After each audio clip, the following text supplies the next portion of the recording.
Okay, welcome Elaine Ellinger to the Biodigital Convergence Transhumanist Report, or as I like to call it on YouTube now, Sheepdogging with Tom Deans. Great to have you back for round three on your new book, The Hidden Curriculum of Islamic Schools, From Prayer to Sharia, A Child's Indoctrination. And boy, wow, it's a great academic work.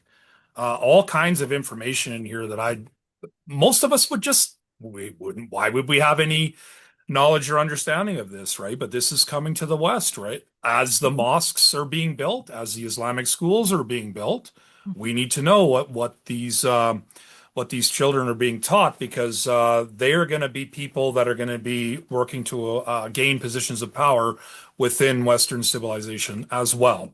Yeah. So first and foremost, let me read your bio again. Elaine's interest in Islam began in 1983 owing to a chance encounter with a Bahai refugee who fled Iran during the revolution. So at that time, Miss Ellinger was working as a child protection social worker in Canada. Since then, she has spent many years researching, writing, and speaking about the growing influence of Sharia in non-Islamic countries from the perspective of a non-Muslim. Formerly Canadian director and senior researcher for a European think tank focused on Islamic doctrine, she founded the Perspectives on Islam Society in 2023 for the express purpose of providing public education on the primary teachings of Islam in the context of current events. And boy, do you ever do that. And yeah, so again, welcome to the show. And I'm just going to flip to the back of your book. In my book, it's page 254. And I want to just quickly read what you've got here. And you've got in parentheses that it's for grade eight about Sharia. Like Sharia, literally means a clear path. I want to emphasize a clear path which we must follow as we toil on towards the Creator, whom we will eventually meet. In its fullest sense, the Sharia virtually is the Deen, which is often inadequately translated as religion. Deen literally means way of life, following or the way. So, and I'm going to skip above there real quick too, and I'll read the paragraph on the Deen, and this you got And in that brackets for was grade that was 12. from grade 8. Yes, yes. So this quote is Deen, in fact, denotes a system of beliefs, a code of life. It does not merely signify the spiritual fulfillment of the individual. It means all matters pertaining to a way of life, for it encompasses religion, law, trade, commerce, morality, politics, justice, foods, drinks, clothing, in fact, all aspects of life relating to people's thought or actions. This is the most fundamental point that should be grasped in trying to understand Islam, because in this comprehensive sense, religion is a Muslim's life. That all historians declare that the amazing success of Islam in dominating the world lay in the astounding coherence or sense of unity in the group. And of course, my understanding that, of course, is the Ummah, but I've never actually heard of the Deen before. So do you want to dive in just with Well, that right off the all bat? all of the verses in the Quran that are relevant to Western civilization in terms of governance and law and obedience, all of those words do not use the equivalent of religion in Islam. In Islam, they do have a word for creed or religion. The word is millah, and it is used in a very minor sense. But when it comes to the verses that impact on Western civilization, the word that is used is deen, Mhm. not religion. And students are told repeatedly throughout the entire curriculum that Islam is not a religion. We insist on calling it that because we simply don't have a word for what religion is, and also because the definition we use was prepared by Western academics for Western academics who didn't have a full understanding of what Deen included. Now, for example, a very famous dictionary, Arabic English dictionary, is Lane's lexicon, and it was prepared by a British academic for Western academics, and it spent a whole paragraph talking about religion. And leaves one sentence to include law, governance, all the aspects of Sharia that include commerce, trade, every aspect of life, literally every aspect of life is covered, as that definition given to the children says, virtually every aspect of life. That got one sentence at the bottom, like an afterthought, like it didn't matter. So the word deen is actually used almost 100 times in the Quran. And that is what we should be calling it, because that definition really matters. So I'll give you an example. So when we read, for example, Quran 9:33, it is he who sent his messenger with guidance in the religion of truth to manifest it over all religion, although those who associate others with Allah dislike it. And people don't worry about that because they figure every belief system, almost, Judaism doesn't, is expansionary to a certain extent, and they want missionaries to go out like Islam, this is Dawah. So you think, well, they all do that, it's nothing to worry about. But actually, that is not how you read this. If you read this with an Islamic lens instead of a Western lens, Sure. what that says is it is Allah who sent Muhammad with guidance, which is Sharia, and the civilization of truth, which is Islam. So Allah sent Muhammad with Sharia and a civilization to manifest it over all other civilizations. Mm-hmm. Although those who do not practice Islam dislike it.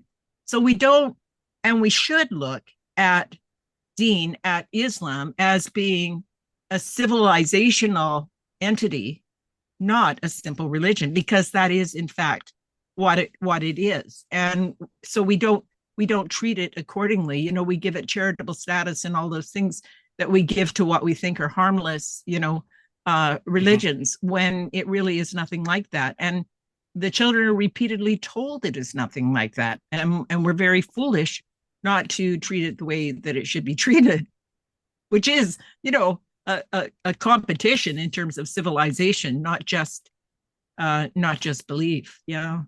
No, absolutely. I mean, the more I study Islam, because correct me if I'm wrong, Islam means surrender, right? And then a Yes, Muslim is submission. one. Yeah, yeah.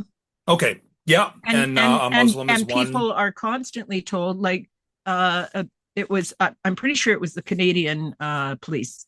There was someone who protested, the DEI training that they were being given, and said that the trainer was going up and down the aisles between the students saying, Islam is a religion of peace. Islam is a religion of peace, over and over and over, Yeah.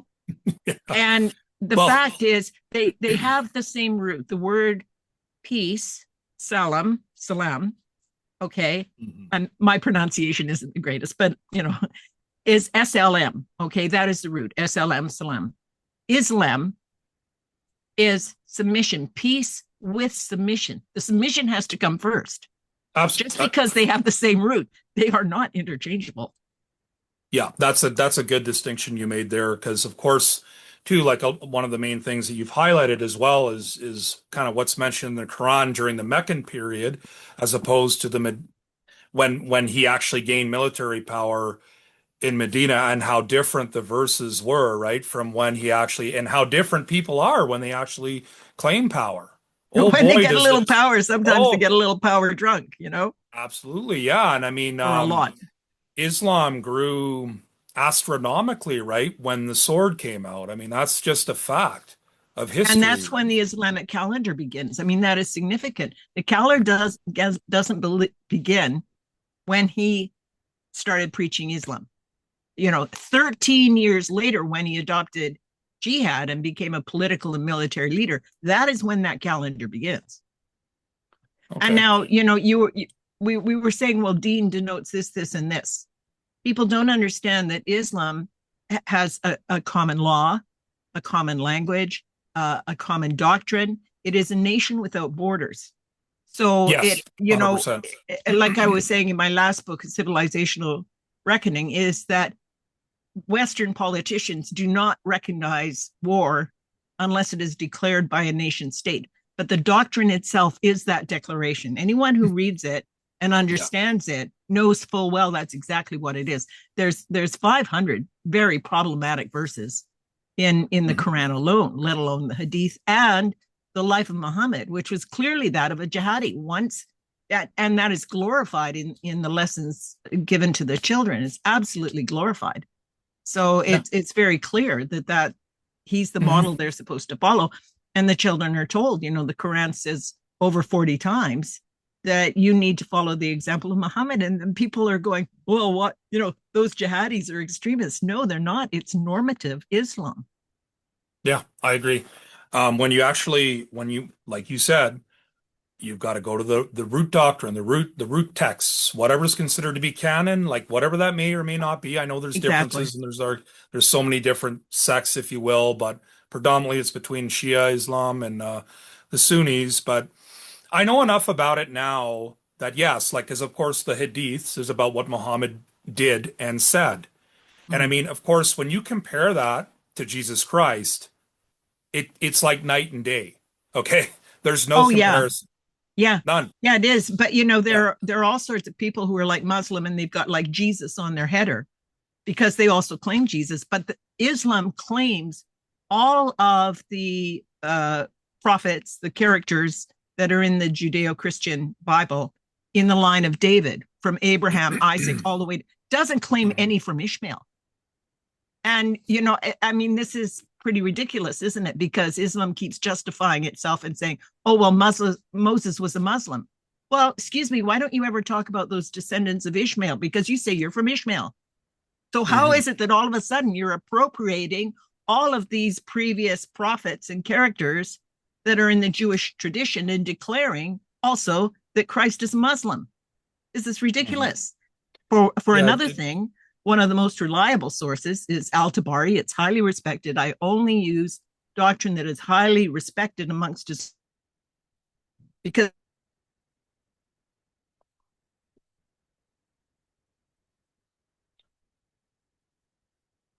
you still here, Elaine?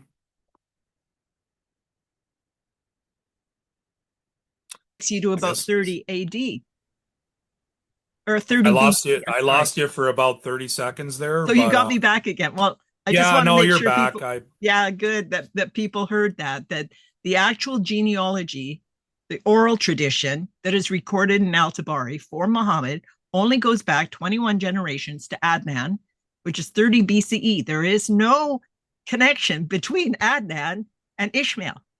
And all of the Mhm. prophets are in the Quran are taken from the literally taken from the Jewish. Mhm. So, the thing is, in the past, people weren't able to debate this or even be aware of it because they didn't have access to the doctrine. We have access Yeah. to the doctrine now. We really need to look at it. And so do Muslims. Like I hope that young Muslims will read my book. Now, when I published it, I immediately had a whole lot of purveyors of Islamic curriculum who have a vested interest wanting to connect with me on LinkedIn because this is their bread and butter. Okay. And I Mhm. am not going to debate it with them. But young Muslims who have been through this training, this curriculum, and have questions, please read my book because there are so many omissions in the story. And, we don't, the politicians approve these schools and they have absolutely no idea what's being taught in them. You have to have an extremely good Yeah. understanding of Islam to be able to critique it. And the people who are propagating this are not going to critique their own work. The children are not capable of critiquing it. So, how many people are there, like myself, who are willing to read almost 5,000 Yeah. pages of curriculum and have the knowledge that I have about the doctrine and then critique it? I mean, so I really do hope people take this opportunity to read and find out what is in there because they have left out so much information for the young Muslims. And the reason that I wrote the book, that it occurred to me it needed to be written, besides the fact that nobody seems to know what's going on in these schools, was Mhm. that in my last book, I wrote about this English policewoman who had lost her job. She's a Muslim because she had made a comment on X under the handle Ruby B that, ooh, those kufr lips have been all over my mug. I'm never going to drink out of that thing again, which revealed, of course, The Yeah. Islamic teaching. That's exactly what it says. And I can show you. Here's one of, oh dear. Okay, there's a whole bunch of these books here. This one here brings that out specifically, not to use the utensils of the non-Muslim. So this is what they're being taught. And then she loses her job over it. And I mean, clearly, she's not going to make a safe partner for a kafir. Or can you rely on her to protect a Jew? Because the Islamic doctrine is very anti-Semitic. So she's Oh, got this position. 100%. She loses her job. And Yeah. then they approve another school to get some more votes. Yeah. Like, I mean, I know in Islamic teachings, essentially, I think they say outright too that the Jews overall are suffering the wrath of Allah, right? This is taught within, like, this is embedded within their teaching. And of course, that Christians have gone astray, right? Like, Yeah, yeah. I have a much better understanding of the mindset of what Islam, and as you said, it's not about national borders. There's an ummah. That's it. A Yeah, global when you movement. Yes. actually, yeah, like look at a map of what Mm-hmm. that actually is, and then you look at tiny little Israel, for example, right? The Zionist Yeah. state, Yeah. they don't like it because the reality is that it's not under Islamic control, it's under Jewish control. And that's lost territory. And this is the way that I would say the majority of them think. And everything, predominantly is geared towards like, especially with Hezbollah, right, and the IRGC, this what do they call them, the seven axis of resistance per se, right? They're staging themselves to retake that land, right, and get rid of the Jews. I mean, it's reality, and it is of a religious nature. Like that's one thing that I find really strange about our politicians today. Like this is of a religious nature predominantly. That is why. This is why these things are happening. It is of a civilizational nature. Let's use the correct word, Deen. Okay. Every time we use the word religion, we reinforce an incorrect thought. It is Okay, not, sure, yeah. Yeah. yeah, it is Yeah, not I a can religion. Yeah. yeah. And I do like that actually the word dean. It's very comprehensive and yeah, it's civilizational replacement and a control system that's competing with the Western world. And I mean, if you want your liberal democracy, if I can call it that still, whatever, I mean, you're going to have to identify like a new type of warfare, if you will. It's like an internal warfare, right? And the way I see it is basically like politicians today, like if you look at Canadian politicians, in my understanding of things, they have a global mindset. They're not really aware of, I would say, 95% of the things that you know about Islam, and they Oh, take more than everything. 95. More than What's that? Okay, 95. well, there you I'm go, not right? giving them 5%. Okay, fine. Yeah, yeah. I stand corrected, Uh, right? Maybe we'll give maybe the 1%, but they're not willing, like where are the defenders of the land, right? Like it's like what kind of society do you really want to have here? Because you just wait, like you say, with what's being taught in these schools, wait till these people grow up but they and have. They have. Why do you think we're having such trouble now? This book's been around 3 decades. And this is the okay, one that was used until the curriculum, the full curriculum, the 12 grades came out in 2010, 2011. Now that's yeah, the one I use because it goes through all 12 grades and you can follow it sequentially. And I began at the beginning and worked my way through so I could experience the way that a Muslim child would, how things are yeah, built on and built on and built on, and how in the beginning, everything is peace and love and absolutely wonderful. And they are taught to love Muhammad above everything, absolutely everything. He is perfect. He is wonderful. And he is so abused and maltreated. And mhm. their little hearts just break for poor Muhammad and Allah and how, the Meccans are, they're never, It's it's incredible because the Meccans tried to negotiate with Muhammad. Would you please stop cursing our ancestors? Would you please stop cursing us? Would you mhm. would you he was causing so much disruption and unrest and fighting in the community. My goodness, what's happening now? And eventually after his protectors died, he had to go because it was too uncomfortable and he didn't have a rich wife named Khadija or his powerful uncle Abu Talib to protect him anymore. So off he goes with a very few followers. After 13 years, he still had less than 150 followers. So he gets to Medina, and now within a very short period of time, the students are being told this is an Islamic state. And yet, and formed a Muslim army as soon as he arrived. And he began attacking the Meccan caravans. Well, I call that a change of career. He's gone from preacher now to politician, military leader, and jihadi overnight. And yet we still persist with this incredible illusion that he is some kind of a prophet. Well, in the West, prophets don't come with a sword. And in fact, one of the very earliest records that can be found is from 634 AD.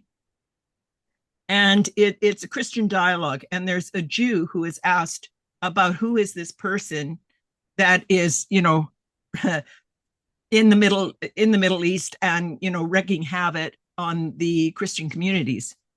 And he has answered that that this is not a prophet, because a prophet does not come with a sword. And I wish I could quote the whole thing for you here. I don't have it, but that's one of the very earliest records. He was recognized immediately for what he was. I mean, you could call the leader of the Hell's Angels the prophet, couldn't you? Especially, you know, why not? Somebody probably has. Yeah. You know? Well, it's whoever you're following. I mean, you can say whatever you want. People do, right? I mean, it doesn't mean that that's actually in truth what you are, but because I mean, that doctrine also exists from the early times, it can be used strategically. So when Islam is weak, laying the infrastructure for the later development, which is what has happened, then they can use the earlier verses. And so many of them are also misunderstood. For example, now I forget the number of the verse, okay? But it's where where Muhammad says, you have your religion and I have mine, right? To you is your religion and to me is mine. Well, that doesn't mean that you can practice whatever you want. That arose because the Meccans were trying to negotiate with him. Maybe one year you can follow ours and one year we can follow yours. And he said, no, to you is your religion and to me is mine. Like the young people are totally unaware of how the Quran parallels Muhammad's life. And let's face it, every single word in the Quran came out of Muhammad's mouth. He says it was from the angel Jibril. Well, maybe it wasn't from Jibril. Mm-hmm. Yeah, I mean, like I've heard different stories about I think what Muhammad experienced, this is my opinion. I think he definitely experienced something that was of a supernatural order, but I would not say it was on the side of where my convictions lie. So I do believe because I've heard it said that he actually contemplated suicide at one point. I don't know what you know about that, Well, because he but thought then he might be going mad or a poet, and yeah, yeah. he So hated both of these, right? yeah, 100%. So that's really interesting that that's recorded in that way because that's not something that you would hear from a prophet to me. Like that's a first red flag for me. Well, you Um, know, the thing is that there are a lot of things that are not told to the youth that I know about that most people don't know about. For instance, yeah. when Muhammad went to the seventh heaven, it is recorded that there he saw a beautiful damsel. I mean, he went beyond the seventh heaven, and beyond the seventh heaven, where Allah was, he got to meet Allah. All right. Hmm. There was a woman there with beautiful red lips. And he asked, who do you belong to? And she told him, darn, what's the name? It's his formerly adopted son's name. She was Zayed's wife. And she says, I belong basically to Zayed. Hmm. Later, Muhammad married her after Zayed divorced her. Now, that came about through revelation. That's very convenient, isn't it? There's other hadith they aren't told Sure. about, is when he went looking for Zayd, and there she was wearing some very scant clothing. And then Zayd said, you know, it seems maybe she has pleased you or something, and, you know, I can divorce her. So then the revelation came, and Zayd had been Yeah. adopted by Muhammad. So the revelation also came that there is no adoption because your real son is your real son and your adopted son is not your real son. So Hmm. for 1400 years, adoption is outlawed in Islam. like in Arabia, Hmm. because of that revelation. And Muhammad was able to marry that beautiful woman with the red lips. Yeah. You don't Yeah, hear that. You don't hear no. that. And I can provide you all the doctrine to show it. And in fact, Yeah, and I it's mean in that it book. I think it's in that. I think I put it. well, This is the book for it's anybody who's wondering. There you go. yeah, like I mean there's a very sensual appeal, I would say, for the young conquering male. There's all kinds of things in there, and it's, allegedly in the name of God, right? Like this is to me how they draw the people in, right? Especially if you're conquering under the banner of Allah, and I can see why people that really sell themselves or give their whole heart to the cause become jihadists, like as you, I Yeah. would say, Well, yeah, that because he said that's the it's pinnacle. That is the best. yeah, You yeah. I name mean, me a and it's deed. clear, Name me the best deed. It is jihad. This is in the yeah, doctrine. yeah, 100%. And it makes a lot more sense. So the question, of course, too, is like, where are we at with Sharia law? I know in America they're starting to talk about this, like in Congress and all that stuff. At least that's happening. But where are we at in Canada? Like, what can you Oh say my about Sharia gosh. law? I'm just wondering, like, in terms of Sharia law. Gad Sad has just released a video, and Yeah, honestly, I yeah, don't spend a lot of time watching videos, but this one came up and it talked about Canadian University. I thought I better watch this, right? These are the yeah. new courses in Canadian universities. And I urge everyone to look at that. I will be sending that to a nephew of mine because they have young kids coming up and they should avoid university at all costs. It is incredible the brainwashing that is going on, not just in the Islamic schools. Read, Yeah. look for GAD SAD Canadian University courses and just watch that. I can't repeat it Okay. all here, but those courses, my goodness, Yes. it's appalling. This Mhm. country has no future with that kind of academics. You know, Well, I mean, that's the way fact basically I'm that looking at things. the reason that we define Islam as a religion instead of as a complete civilization that it is a Deen is because in the mid 1800s a Western academic defined it as a religion and made all the rest of it a footnote. I That's see. why. Because then you have, Encyclopedia Americana, Britannica, Oxford, they all follow this. And pretty Yeah. soon it's an accepted norm that that's what it is. And that works very well for Islam because right from the time of Muhammad, he found it was very helpful. Every time he was dealing with Christians, if he would mention Mary or Jesus right away, they're going to be friendly because they assume a kinship that isn't there. Yeah. Well, it's Takia. Yeah. And like, yeah, 100% Takia. And perpetual victimhood is one thing I've learned about Islam. Oh, And yeah. it mixes a The form of kids are morality. taught this from the beginning that they are victims and everybody's against them. And in fact, that is even what the Quran says. And those verses Mhm. forbidding Muslims, there's 13 of them, from taking non-Muslims as friends. Every single one of them began after the migration to Medina because his own followers were not happy with some of the things he was doing. For example, like I said, immediately they're declaring that Medina was an Islamic state. Well, half the town was Jewish people at that time. 5 years later, there were no Jews left. They were all expelled or they were killed. So, Yeah. some of his followers didn't like that. In fact, one of them said, look, these people defended me, some with mail, some without mail, and you're going to cut them all down in a day. Those ones were expelled. The next ones he did cut down. Beheaded between 600 and 900 Jewish men in a single day. The children are not told that. That part's Mhm. left out. And that is why it takes somebody like myself who does not adhere to this, okay, Mhm. but knows it well enough to look at how the children are being misled. There, Yeah. there's lies of omission and lies of commission, and both are in that book. For instance, they're told that Islam abolished slavery long ago. That's an absolute fabrication, 100%. It cannot be abolished because it is in the Quran and the Sunnah of Muhammad. That's it forever. It is Yeah. halal. Fair. That's There's right. no two ways about that. But they're never given the information in a way that they can figure this out for themselves. And the life of Muhammad is told separately from the Quran. So they never make that connection either. Hmm. And they're not told about a lot of things. They're not told, like, you know, that the book is not in chronological order. They're told that it came in that order out of his mouth, and that because that is how his followers were able to recite it in the same way they recite it now. Well, how could they do that? You know, because like Surah Al Barak, the second surah chapter in the Quran, that wasn't revealed until Medina. That's Hmm. just a tiny example.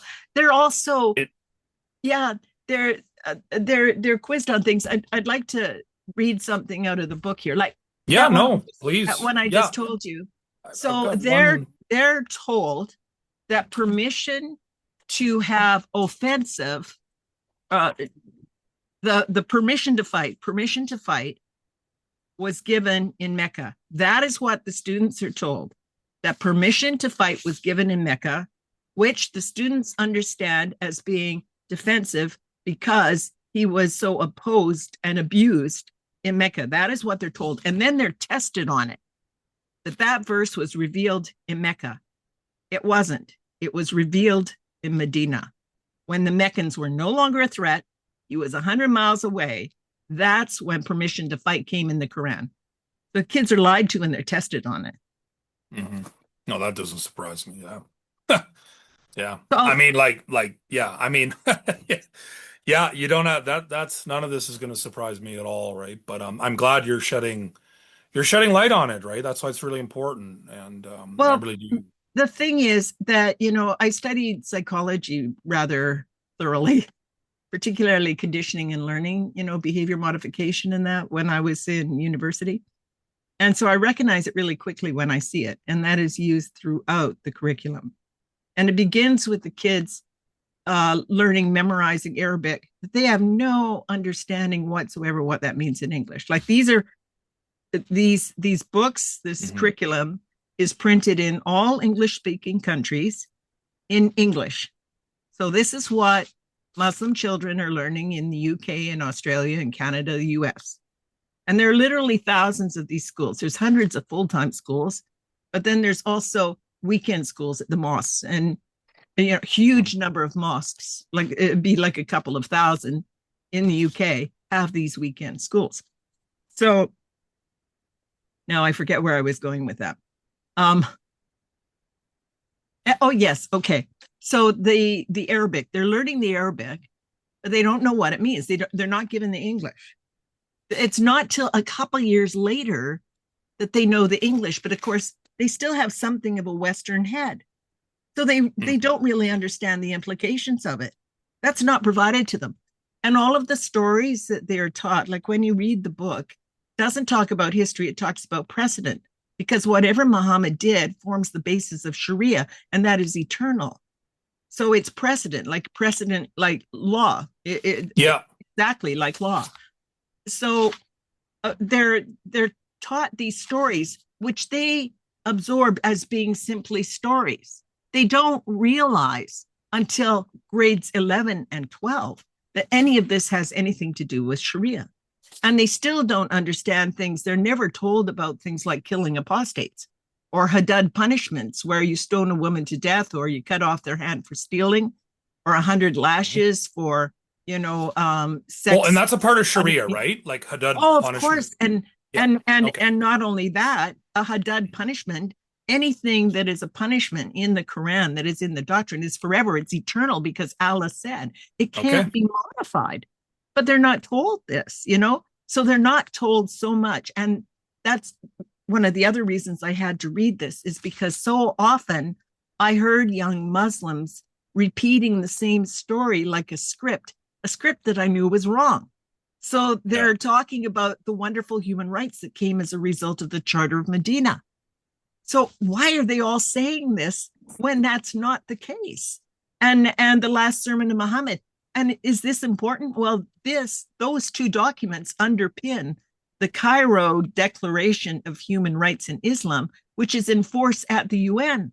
I would say that's pretty important to know Yeah. why these young people have that impression that Sharia and human rights under Islam are better than in the West. They're never told that what's happening in Afghanistan has anything to do with Islam. No, no, that's some evil extremists when it's not. I've actually Yeah. watched Yeah. a court proceeding in Afghanistan. It was filmed, and the woman, her husband had died, and the in-laws were basically using her as a slave. Now, no Muslim is allowed to enslave another Muslim. Slavery is halal, but not for another Muslim. So she wanted to go to her father, and it finally went to court because the in-laws didn't want to let her go. They'd also not distributed her husband's money the way that it should have been distributed. They had kept it. So they ordered in favor of the woman. So you can't say that the Taliban or Afghan law, which is simply Sharia, hates women. They followed it to the letter. They ordered in Yeah. favor of her because they were not allowed to enslave her like that. They had no right to her after her husband died. They didn't do anything about the missing property, but they did allow this woman to go home with her father. She was even allowed to speak. She got a chance to speak, but she was huddled at the back of the room, completely covered in a brown burqa, with that screen. It was very, very sad to see.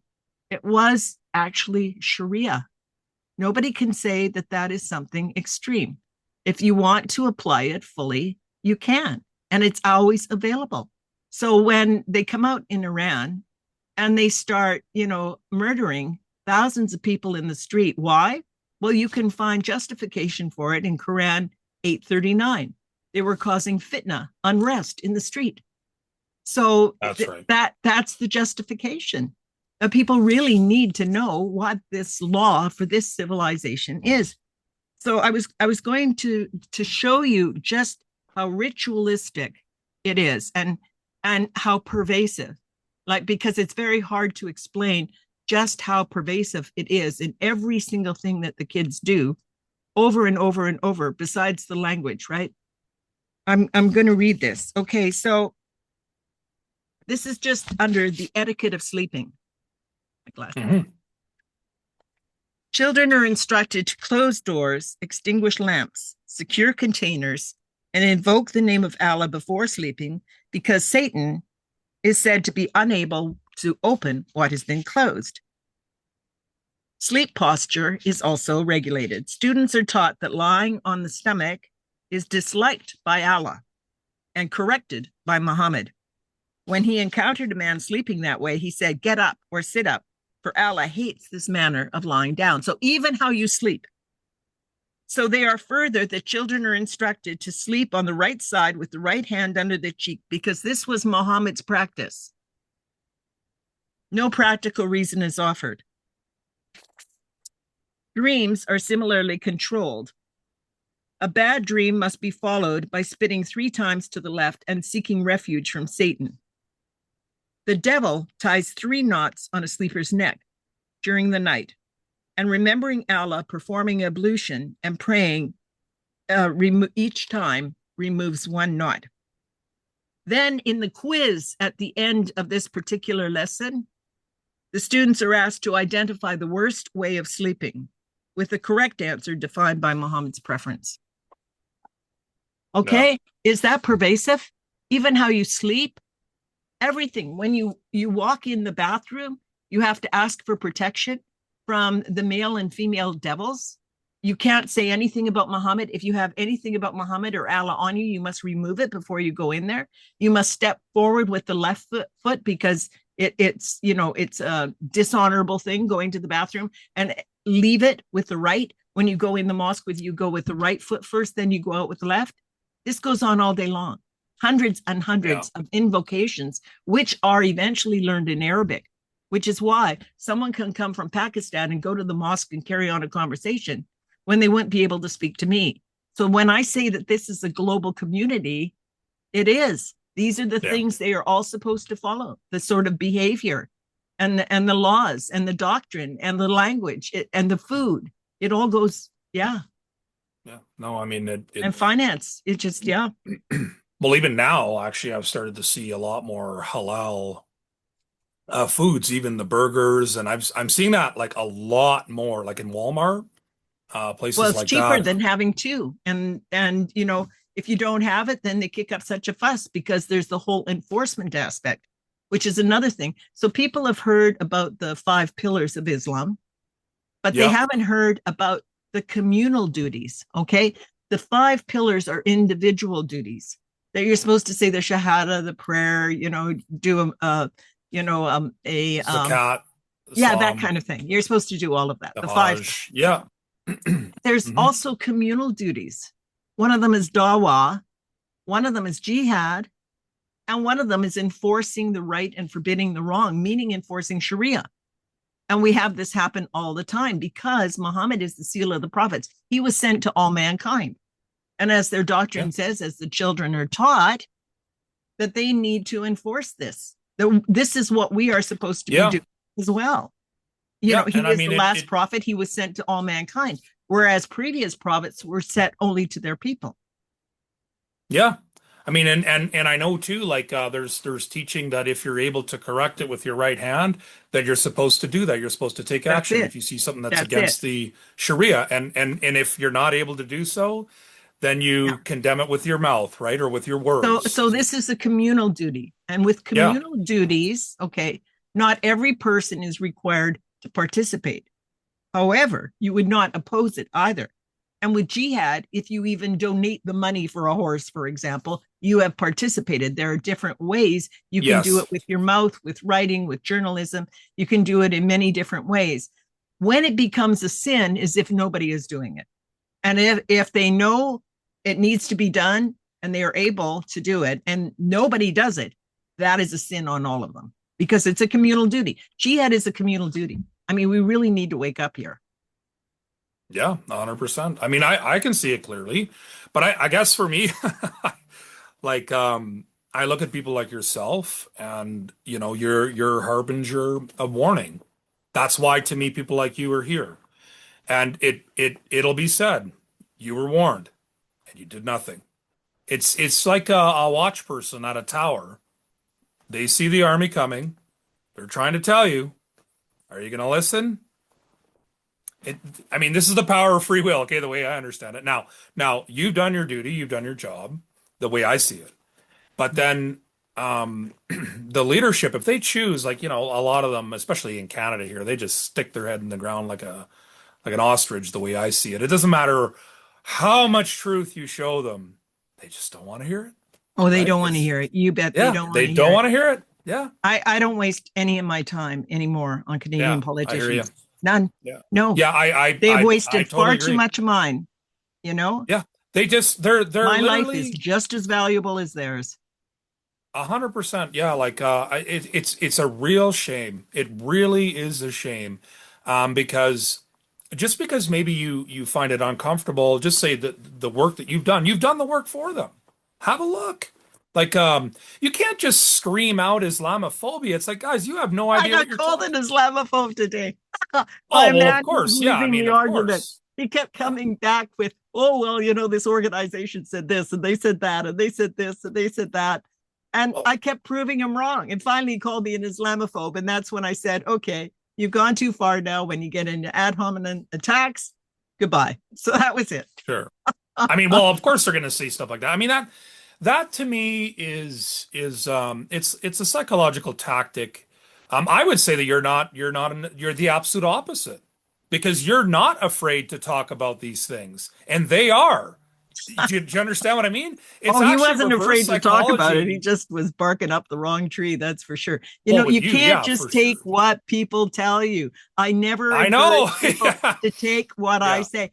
If they go to my website, perspectivesonislam.com, .info, 100%. perspectivesonislam.info, if they go to my website, they'll see on the homepage, there is all the doctrine. Check me out. Okay. If I say Yeah. something you think is crazy, look it up, please. There's a little video there telling you how to do it.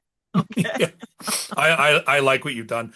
I think it's great. Like, oh, okay. I had a one question here that tied into. You've heard of the word like Akam? I think I'm pronouncing it right. Like, I don't know if you heard of that, but it basically ties into. I know if I can call it Islamic jurisprudence or practice.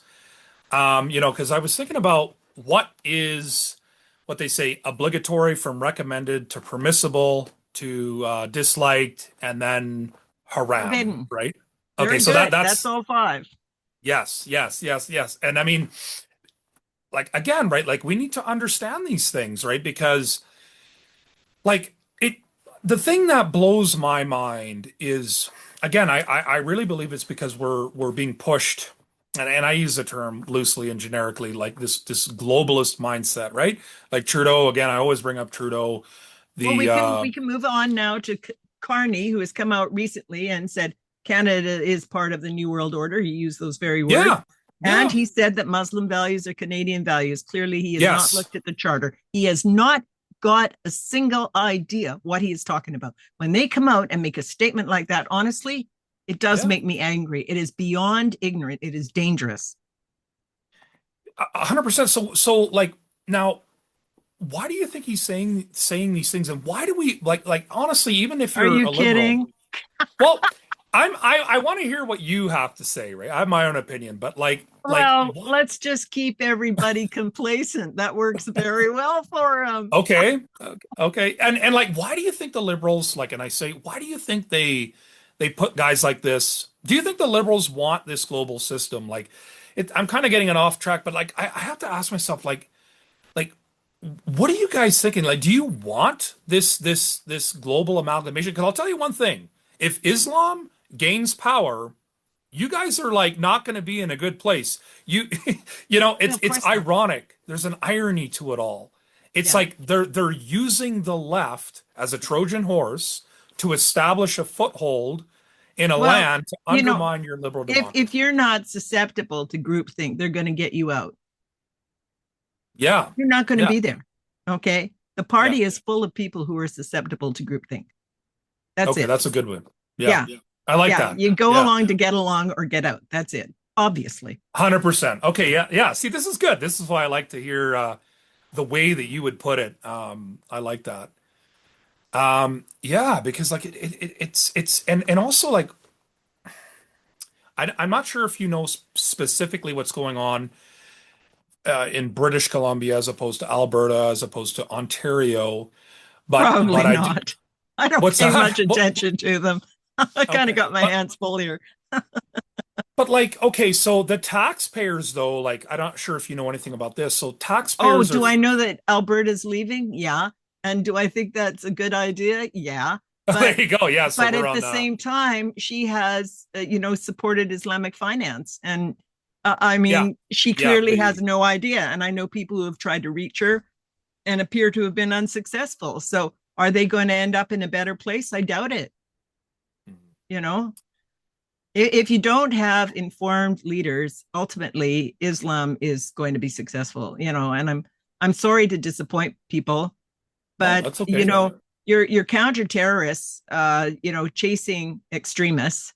Well, this is job security for them. They're not going to change that conversation, right? They're not going to go. They absolutely very very few of them know anything about doctrine. Really, they don't. And I've spoken with some, and it's quite appalling. And they don't want to know anything about doctrine either. Okay, they Well, that's the concentrate. key, isn't Yeah, it? They don't want yeah, to know. It's willful ignorance. yeah, yeah, Willful. absolutely. And so, whose hands are we in? If the government's going to turn it over to anybody, that's who they're going to turn it over to. CSIS. Well, I wrote to CSIS years ago and And sent them information about zakat and that it finances jihad, right? There's 8 yeah. categories. Yeah. And according to Islamic jurisprudence, the zakat they collect has to be divided equally amongst all 8 categories, and one of them is jihad. And in fact, the National Canadian Council of Muslims in Canada is authorized by the Canadian Council of Imams to collect zakat under the category of fi sabilillah, which is the 7th category, which is jihad. It is remuneration for those who are fighting in the cause of Allah, for whom there is no paid salary. That's it. There you And go. it can be used in many ways, as the students are told. And I've copied it right out of the book. That's an actual image on all the different ways that it can be used. And there's another category of zakat, category 4, which can be used to sweeten the heart. And this includes to bring people around who might otherwise oppose Islam. That's So the what lobby. we call this Yeah. bribery, don't we? Yeah. It's Yeah. It's unbelievable. I see a lot of people speaking out in the States. Like a person that comes to my mind too is like Amy Meck with Yeah, the yeah. Rare Foundation. Hmm. I mean, of course, Tommy, what's his name, Robinson there too. Like he's doing a lot. I mean, they're talking about everyone has a different style, but I mean, it truly is like what blows my mind the most is that you have this society or this civilization that's literally bringing in, I would call it an opposing civilizational structure under the pretext of like, of course that the Muslims are playing this victim card because they're in a position of weakness per se, right? But wait to the Oh no, Medina. no, that's that. No, they always do. Every battle. It's like when you see how the kids are taught. All right, the Yeah, battles are glorified. They're glorified, yeah. but always they're described as defensive. And if you look at it critically and go, how can it be defensive that he is Mhm. traveling hundreds of miles to fight with these people? He was nice and safely in Medina, could have stayed there, done their thing, had a farm, a shop, whatever. That isn't what happened. What happened was expansion immediately and tribute and you know, Well, the forcing jizya, submission right? and all of this, the expansion, I mean, within less than 150 years, it was right out covering Spain. Yeah, So, but you mentioned, you mentioned Amy Meck, so you're basically mentioning Texas. yeah, So I, yeah. I just want to say about Texas. Now, a lot of people have heard about Epic. Okay, so this huge compound they were going to make, Big and they city. were going to keep it exclusively Muslim because the money that had to be paid, like condominium fees, kind of things, was going to go to the mosque, right? So that's one way to make sure that the population are going to be Muslim because they're not going to mind that they're paying money that goes to the mosque, right? So his name is Yasser Kadi, right? And when the students get to grade 11 and 12, now they're getting recommended reading. They're not sent to the original source that they have been using throughout all 12 grades. I recognize that source. Hmm. Many of the stories they're telling, a huge number of the stories they're telling, come from Ibn Ishaq, but they're doctored. They're only told part of it. So instead of sending the children to Ibn Ishaq, which is widely available. It is easy to access that book. It's the Life of Muhammad. It's the Sirah. It's written in the 8th century. It's one of the very, very best Islamic sources. Hmm. Instead of sending them there, they are sent to read what Yasser Kadi has written. That guy in Texas, or Madudi, the one that was so influential in Pakistan, or Sayyid Qutb from the Muslim Brotherhood. He's referenced over and over again in their Yeah. texts. So this is who they're sent to, not to the primary source. If they were sent to Ibn Ishaq, they would realize, hopefully, if they read it, that they were being lied to through omission and commission. Yeah. I mean, and my question basically is like even to the We're leadership. allowing this. It's Exactly. insane. Why? Like now, if I went to Saudi Arabia or Iran and Yeah. even dared to do what these guys do here, Oh, you couldn't. I'd be killed. So, like, Well, you why? see, this is a very important point. They have their own Declaration of Human Rights because they follow Sharia. Yeah. There's a complete divide, a moral divide. Yes. They have to have therefore, you understand that the only legitimate belief system in Islamic states is Sharia. It's written into basically all their constitutions. And so when civil law to pacify the West is enacted or created, and somebody does something that's consistent with Sharia, but not the civil law, then a blind eye is turned to it because it's consistent with Sharia. But never mind, they can, please the people at the EU and the UN and say, yeah, but we got this civil law here. Well, what happened to those 6,000 Yazidi slaves?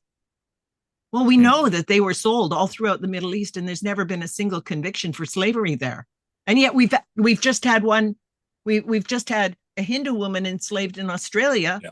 by a Muslim couple, and they've been charged. they've found in Germany and in the UK, and I think in France, I know 3 of the European countries, Yeah. they have found Muslims with slaves, Yazidi slaves, and they've been charged.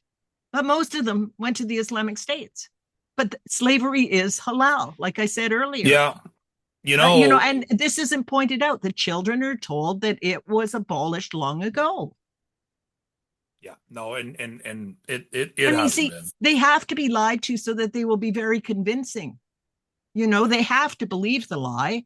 And of course they do. And then they're out in the street saying, we have to have Sharia, we have to have this, we have to have that. Islam has the best human rights.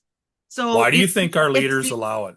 Why do you it's the think? only legitimate belief system in these Islamic states that therefore, because it is the opposite and because it is in fact a civilizational system of governance, it needs to be the only illegitimate belief system in non-Islamic countries. It's the inverse because their human rights are the inverse. And that also comes out in my book in a certain section of it. I won't get into it all now, but they are completely deceived when it comes to human rights, and they go out and they fight for something that doesn't exist.